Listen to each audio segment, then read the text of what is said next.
கேட்போம்.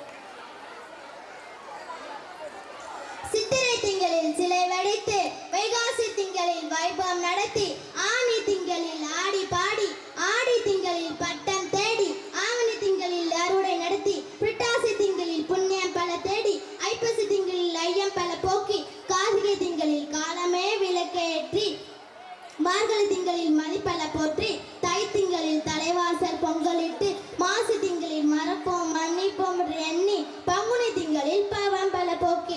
என் உரையை கேட்க அவளோட காத்து கொண்டிருக்கும் உங்கள் அத்தனை பேரையும் வணங்கி தொடங்குகிறேன் என் உரையை. நான் என்ன பேசணும் தெரியாம தான் வந்தேன். குருபிரசாதனா ஒரு பாயிண்ட் எடுத்து கொடுத்தாங்க.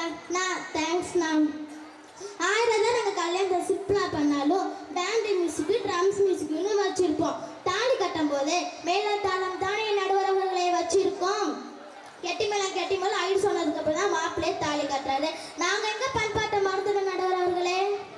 சரி, நான் இன்னொரு விஷயம் சொல்கிறேன் கேளுங்க.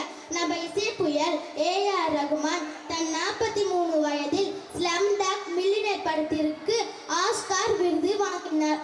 எல்லோருடைய கண்ணும் அவர் கையில் தான் இருந்தது. அவர்கிட்ட நீங்க என்ன சொல்ல விரும்புகிறதுன்னு கேட்டாங்க. அதுக்கு அவர் என்ன சொன்னாருங்க யாருக்கோ தெரியுமா? சரி, நான் சொல்றேன் கேளுங்க. எல்லா புகழும் இறைவனுக்கே அப்படின்னு சொன்னாரு. தமிழை இறைவனுக்கு காணிக்கையாக கொடுத்த தன் நன்றியை செலுத்தி தமிழையும் தமிழ் பண்பாட்டையும் ஒரு தமிழனால மட்டும்தான் பேச முடியும். எந்த இடத்திற்கு போனாலும் தமிழுக்கு மட்டும்தான் இருக்கும் அந்த தைரியமும் திமுறும். நான் இன்னொரு விஷயம் சொல்றேன் கேளுங்க நடுவர் அவர்களே. நான் ஒரு நாள் வீட்டில் டிவி பார்த்துருக்கும் போது ஒரு சேனல் வச்சேன். அது ஒரு பாட்டு ஓடிச்சு. அண்டை காக்கா கொண்ட காரி ரெண்டக்கா ரெண்டக்கா ரெண்டுக்கா. இன்னொரு சேனல் வச்சேன். அதுலேயும் ஒரு பாட்டு ஓடிச்சு. ரெண்டனக்கா நக்கா நக்கா. இதான் ஒரு பாட்டான்னு கேட்டாங்க எங்கள் வீட்டில். அப்போதான் எனக்கு ஒரு யோசனை வந்துச்சு. எங்கள் ஸ்கூலில் எந்த டவுட்னாலும் வந்து கேட்க சொல்லிட்டாங்க. நானும் போய் இந்த பாட்டுக்கு என்ன அர்த்தம் கேட்டேன். அதுக்கு எங்கள் மேம் என்ன சொன்னாங்க தெரியுமா? பறை நம் தமிழ் கலாச்சாரம் இசையில் ஒன்று.